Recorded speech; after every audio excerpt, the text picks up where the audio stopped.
السلام علیکم ورحمۃ اللہ وبرکاتہ۔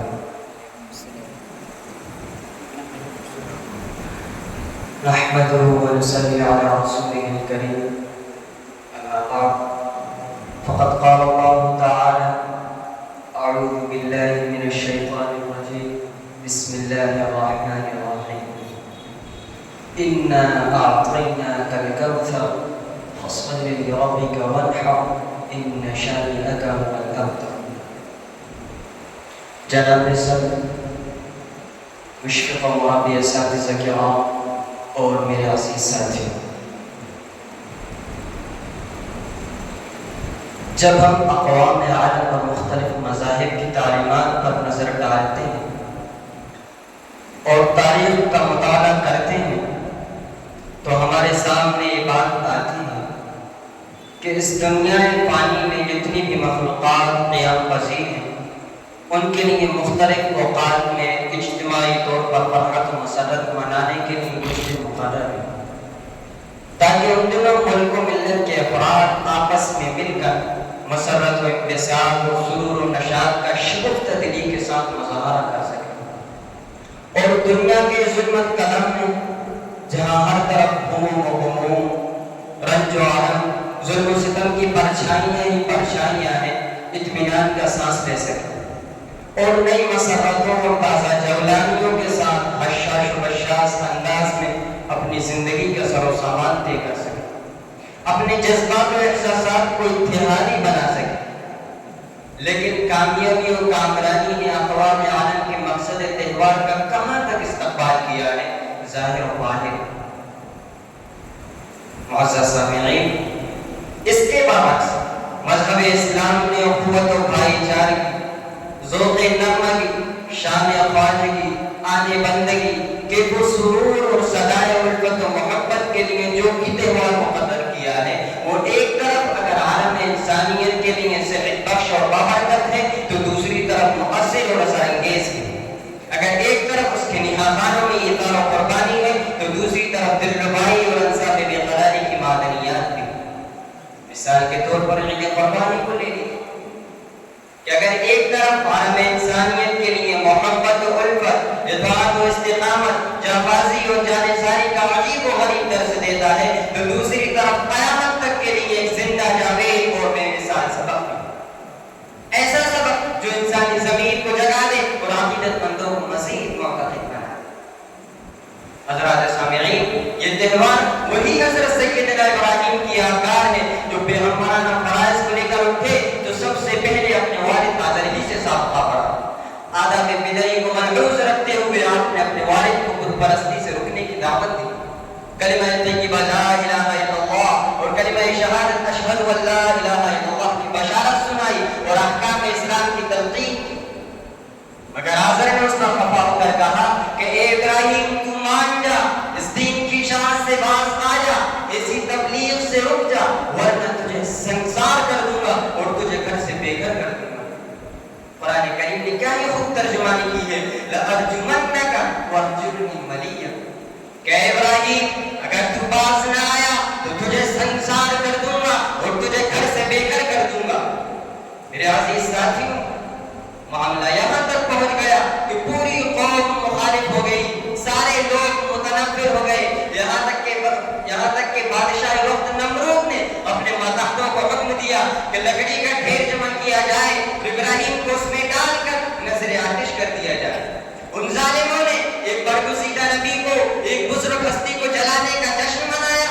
مگر تاریخ سینہ پھاڑ کر بتاتی ہے کہ جس وقت حضرت سیدنا ابراہیم کو آگ میں ڈالا جا رہا تھا تو حضرت ابراہیم علیہ السلام سامنے آ جاتے ہیں اور عرض کرتے ہیں کہ ابراہیم، اگر آپ کا حکم ہو تو میں آپ کی مدد کروں۔ لیکن اس کشم کرسی کے بھیانک عالم میں بھی خلیل اللہ نے یہ کہا تھا کہ مجھے آپ کی مدد کی ضرورت نہیں،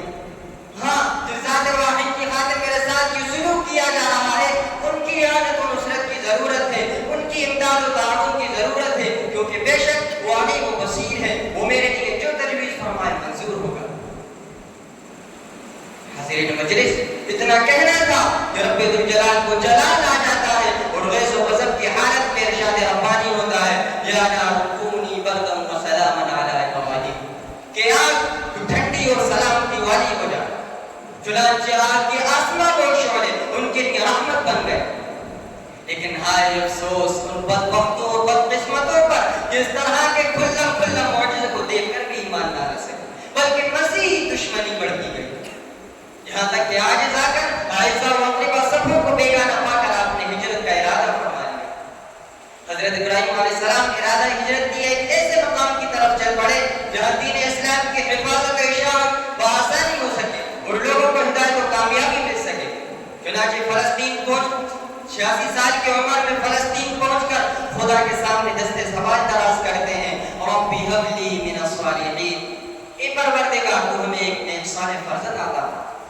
دعا قبول ہو جاتی ہے اور آواز آتی ہے فبشرناہ بغلام حلیم، کہ ہم نے تمہیں ایک بردبار لڑکا عطا کیا. سامعین کرام، دل و جان اور عقل و خرد کو متحیر کر دینے والی بات ہے کہ ابھی حضرت اسماعیل علیہ السلام معصوم ہیں، ننھے منھے ہیں، شیر خوار ہیں کہ حکم خداوندی ہوتا ہے. اے ابراہیم، تم اپنے لخت جگر اور رفیق حیات کو ملک شام سے لے کر حجاز کے بیابان صحرا چکن میدان کی طرف روانہ ہو جاؤ. عزیز ساتھیوں، اسی پر بس نہیں بلکہ آگے پھر حکم ہوتا ہے، اے ابراہیم تم ان دونوں کو چھوڑ کر چلے جاؤ. حضرت ابراہیم علیہ السلام نے پلک جھپکنے کے برابر بھی حکم کی تعمیر میں دیری نہیں کی. سامعین کرام، یہ تہوار